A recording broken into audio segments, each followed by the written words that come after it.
welcome to this deep dive. We've got some fascinating sources this time around, all about trust and reputation in our hyper-connected world. Yeah, it's really relevant these days. Absolutely. And we're diving into excerpts from a book by Dov Seidman. Oh, Seidman. Yeah, he's got some interesting ideas. He really does. He argues that these seemingly soft concepts, trust and reputation, they're actually the driving forces behind success. Especially in the business world. Exactly. What I find fascinating is that Seidman goes beyond just avoiding scandals, you know? Like, it's not just about PR. Right. He's talking about something much deeper. He argues that building a culture of self-governance, a culture based on shared values, that's the most efficient and effective way to operate. Okay, so let's unpack this a little. Yeah. Are you saying we should, ditch all the rule books and just trust everyone to do the right thing? Well, it might sound a bit risky at first, Yeah, it does. but Seidman uses some really compelling examples to show how it can actually work. Okay, I'm intrigued. Give me an example. Imagine this.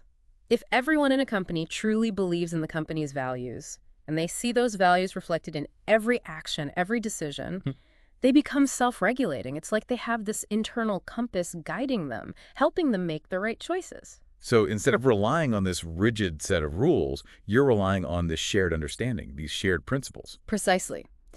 And Seidman breaks this down even further. He actually identifies 4 types of organizational cultures. Oh, interesting. What are they? Well, he uses this great analogy. Imagine 4 factories, each with a different approach to safety. Okay, I like where this is going. So we've got our 4 factories, assembly lines, heavy machinery, the whole 9 yards. Right. What's happening in each one? All right, so factory number 1.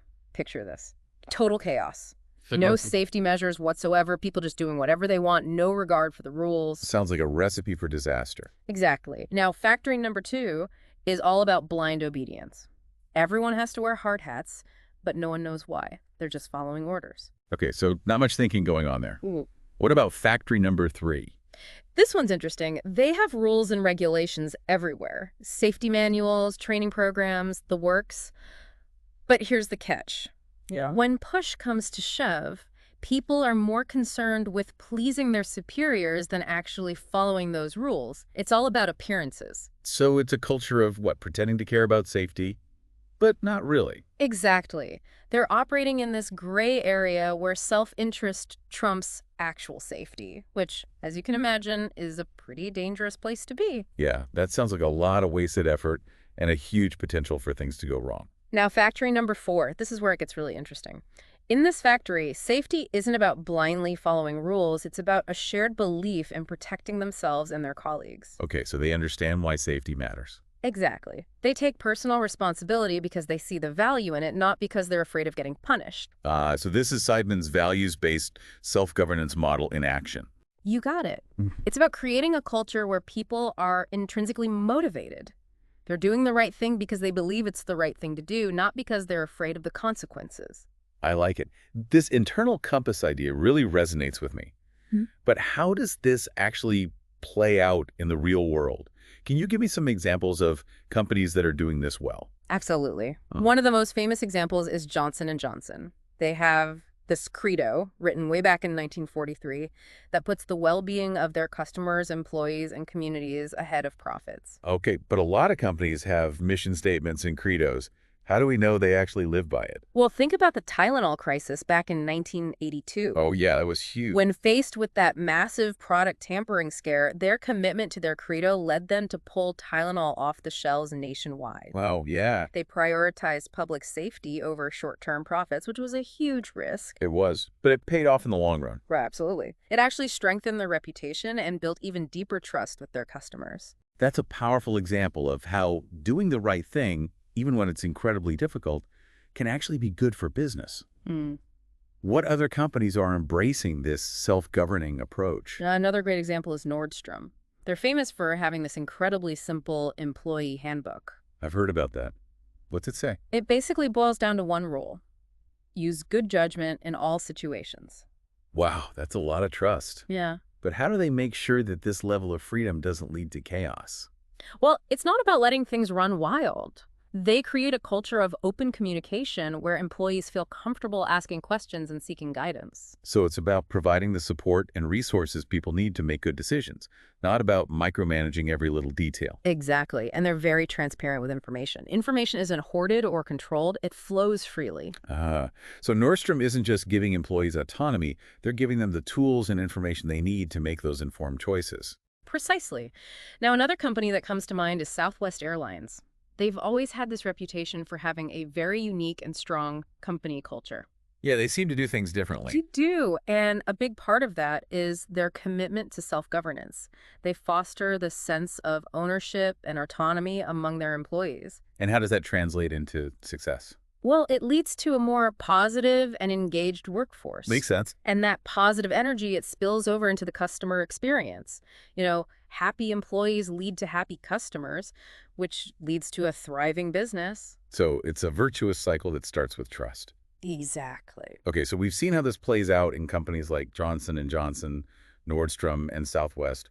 What are some of your initial takeaways from these examples? What's really jumping out at you? Well, what strikes me is that self-governance, when it's done right, it's not about the absence of rules or accountability. Yeah, that's a common misconception. It is. It's about creating a culture where people are making the right decisions, even when there's no rule book to follow. That's a powerful idea. But I have to ask, what about accountability? What happens when people make mistakes? Is it all just rainbows and unicorns? It's not all rainbows and unicorns. Accountability is still super important. Yeah, I was just thinking that. Like, what happens when things go wrong in a self-governing culture? That's a great question. And Seidman actually tackles it head on. He argues that self-governing cultures don't eliminate accountability, they actually shift it. Okay, how so? Well, instead of focusing on punishment, it's more about learning from those mistakes. So it's about growth and improvement, not blame. Exactly. Think of it this way. In a truly self-governing culture, mistakes are seen as valuable opportunities. It's a chance to learn and get better. That makes sense. Yeah. So it's about understanding what happened, why it happened, and how to prevent it from happening again. You got it. It's a much more constructive approach. It fosters this culture of continuous learning and improvement. I can see how that would be much more effective in the long run. But it also requires a high level of trust, right? Like, you have to trust that people are going to learn from those mistakes. Absolutely. Trust is the foundation of everything we've been talking about. And this is where Seidman's leadership framework comes in. Oh, yeah. He talks about that in the book, right? He does. He outlines these 4 key elements: envision, enlist, empower, and own. Okay, so it's a cycle. Exactly. It starts with a clear vision and ends with this shared sense of responsibility. All right, let's break that down a bit, starting with envision. What does that mean in this context? I mean, we talked about JFK and the moon landing, but how does that translate to, everyday leadership? Right. Well, envisioning isn't about giving orders. It's about looking beyond the immediate tasks and really painting a picture of a better future. So it's about having a goal, but it's also about communicating why that goal matters. Exactly. It's about connecting to a deeper purpose, both for yourself and for the people you're leading. When people feel connected to a larger purpose, they're more likely to be engaged, creative, and resilient. They're more willing to go the extra mile. That makes sense. Okay, so we've got our vision. Yeah. Now, how do we enlist others? How do we get them on board with this vision? This is where communication is so crucial. Enlisting isn't about commanding or dictating. It's about inviting others to participate, contribute, and really make that vision their own. So it's more than just presenting the vision. It's about getting buy-in. You got it. It requires authenticity, transparency, and a willingness to really connect with people on a human level. Seidman talks about the importance of listening, asking questions, and being open to different perspectives. So it's a dialogue, not a monologue. Exactly. And that dialogue, that's what creates true alignment. Everyone's moving in the same direction because they want to, not because they're being forced to. Okay, that makes sense. So we've envisioned a better future. We've enlisted others to join us. Now, how do we empower them? How do we give them the tools and the freedom to make that vision a reality? Right. So empowerment in Seidman's framework, it's not just about delegating tasks. It's about giving people the autonomy, the resources, and the support they need to really take ownership of their work. So it's about creating a culture where people feel safe, taking risks, trying new things, even making mistakes. Exactly. Because those mistakes, they're not seen as failures. They're seen as opportunities to learn and grow. Which goes back to that idea of psychological safety we talked about earlier. It all ties together, right? It does. Okay, so we've envisioned, enlisted, and empowered. Yeah. The final piece is own. What does that look like in practice? Ownership in a self-governing culture is about taking responsibility, not just for your own actions, but for the success of the entire team, the entire organization. So it's about seeing yourself as part of something bigger. Yeah, exactly. It's about being proactive, taking initiative, and holding yourself and others accountable for living those values that underpin the culture. Okay, so it seems like all four of these elements, they're interconnected. You can't really have one without the others. They work together to create this really powerful cycle. You start with a vision, you enlist others, you empower them, and then that ownership feeds back into the vision, making it even stronger. It's a beautiful cycle. Yeah. But I'm curious about how this translates into concrete actions. What does this look like day to day? Well, Seidman talks about this too. He says self-governing leaders need to be incredibly self-aware. So they need to, like, really understand their own strengths and weaknesses. Right. But it's also about modeling the values that they're asking others to embrace Hmm. and communicating in a way that inspires trust and connection. So it's about walking the walk, not just talking the talk. Exactly. Actions speak louder than words, especially in a self-governing culture. People are always watching their leaders. If those behaviors don't align with the stated values, it undermines the whole system. So integrity is crucial. Absolutely. And it's not just about avoiding unethical behavior. It's about being transparent, honest, and consistent in all of your interactions, big or small. It's about being the same person behind closed doors as you are in public. Exactly. And that authenticity, that breeds trust, which is the foundation of any successful self-governing culture. Okay, so we need to be self-aware, we need to act with integrity, and we need to communicate effectively. Mm-hmm. What else can leaders do to foster a culture of self-governance? One crucial step is to clearly articulate those values that will guide the culture. And I don't mean just putting them on a poster or something. Those values need to inform every decision, every process, every interaction. So they need to be embedded in the DNA of the organization. Exactly. And then, of course, there's the ongoing work of reinforcing those values. Leaders need to share stories that exemplify those values, celebrate those who live by them, and constantly connect back to that bigger picture, that shared vision. It's about creating a narrative that everyone in the organization can connect to. You got it. And it's about making it crystal clear that self-governance isn't a top-down initiative. It requires everyone to participate. This all sounds great in theory, but I imagine there's some challenges too. What are some common obstacles leaders might face? One of the biggest hurdles is overcoming the inertia of the status quo. People can get comfortable with the way things are, even if it's not ideal. Change can be scary. Yeah, I can see that. And some people might just be skeptical, right? They might think self-governance is a nice idea, but not realistic or practical for their organization. That's understandable. Yeah. But remember those four factories we talked about earlier. The chaotic one, the blind obedience one, the rules-obsessed one, and the self-governing one. Yeah, I remember they each had a different approach to safety. Right.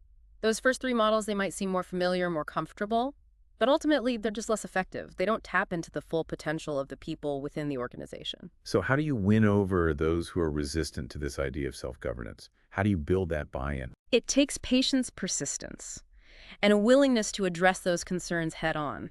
You have to be willing to have those tough conversations, explain the benefits, and be open to experimenting and iterating along the way. There's no magic formula. So leading by example is crucial. Absolutely. Yeah. If you want people to embrace self-governance, you have to demonstrate those values yourself. You're right. You have to walk the walk. Yeah. But it also sounds like you're saying it's okay to not be perfect. Like, Yep. It's okay to make mistakes along the way. It is. It's about being human, admitting when you're wrong, and showing that you're committed to continuous learning. So vulnerability is important too. That seems a bit counterintuitive for a leader. It might seem that way, but vulnerability can actually build trust.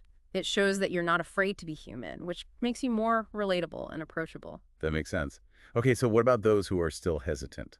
What's a good first step for them? Sometimes starting small can be really powerful. Maybe pilot a self-governing approach in one team or department. So test the waters a bit. Exactly. Give people a chance to experience the benefits firsthand. And as you start to see those successes, even small ones, celebrate them. Acknowledge and appreciate those who are embracing this new way of working. That's great advice. So it's about building momentum gradually, Yeah, not trying to change everything overnight. you got it. Now, this brings up another important point. How do we actually measure the success of a self-governing culture? Yeah, that's something I was wondering about. It seems kind of intangible, right? Like, where do you even begin? That's a stumbling block for a lot of people. We tend to gravitate towards hard data, but self-governance, it thrives in the spaces between those metrics. So it's not as simple as tracking profits or productivity. Those things are important, but they don't tell the whole story. They might reflect the eventual outcomes, but they don't capture the day-to-day reality of how people are interacting and making decisions. Okay, so what should we be looking at? What are the signs that this approach is actually working? Imagine you're tending a garden. You wouldn't judge its health solely on the size of the fruit, would you? You'd look at the vibrancy of the leaves, the strength of the stems, the overall health of the ecosystem. I love that analogy. So in an organization, what are the equivalents of those healthy leaves and stems? Look for signs of increased trust.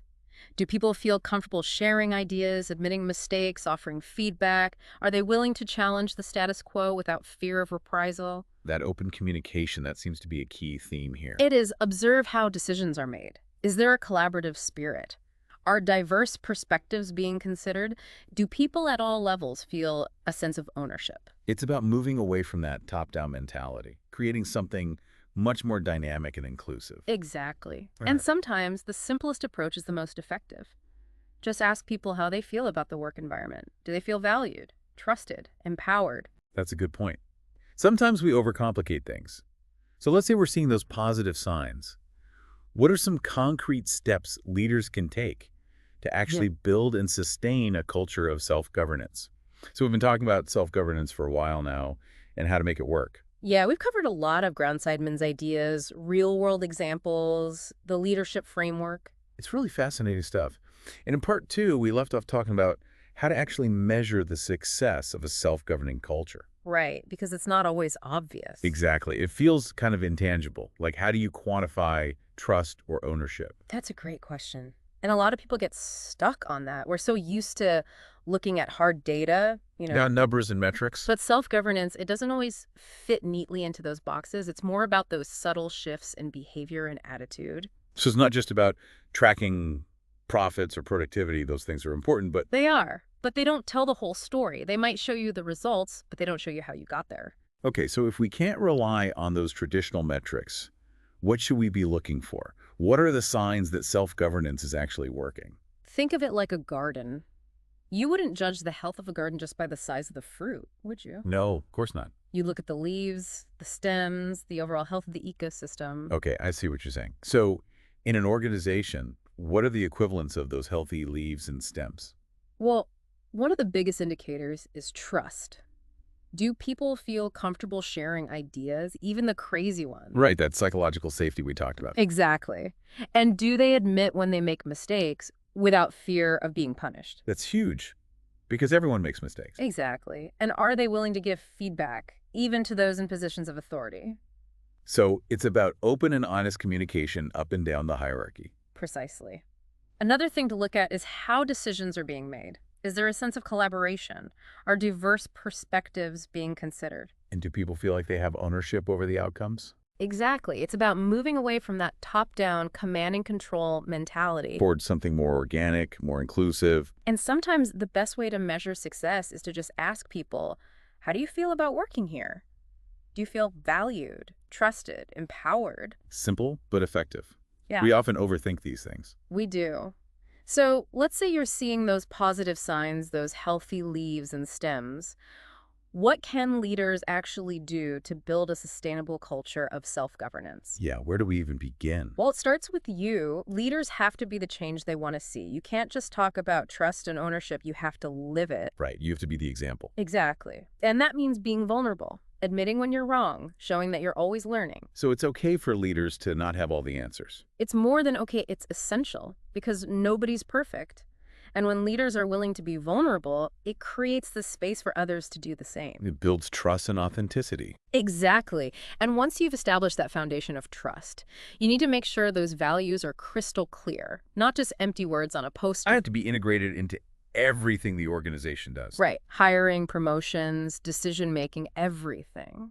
And you have to constantly reinforce those values, tell stories, celebrate those who are living them. Create a narrative that everyone can connect to. And make it clear that self-governance isn't just a top-down thing. It's everyone's responsibility. Everyone has to buy in. Now, of course, there will be challenges along the way. Yeah, change is never easy. It isn't. Some people will be resistant. They might see self-governance as unrealistic or idealistic. So how do you deal with those people? How do you get them on board? You have to be patient, persistent. Have those tough conversations. Explain the benefits. Show them how it's worked in other organizations. And be open to experimenting, finding what works best for your specific context. There's no one-size-fits-all approach. Nope. Every organization is different. And sometimes it's best to start small. Maybe pilot a self-governing approach in one team. Kind of like a test run. Exactly. And as you see success, celebrate it. Acknowledge those who are embracing this new way of working. Build momentum gradually. It's a journey, not a destination. Well said. This has been such a fascinating conversation.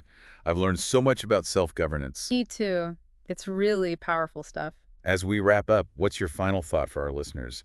What do you hope they take away from this? I hope they see self-governance as something they can apply in their own lives.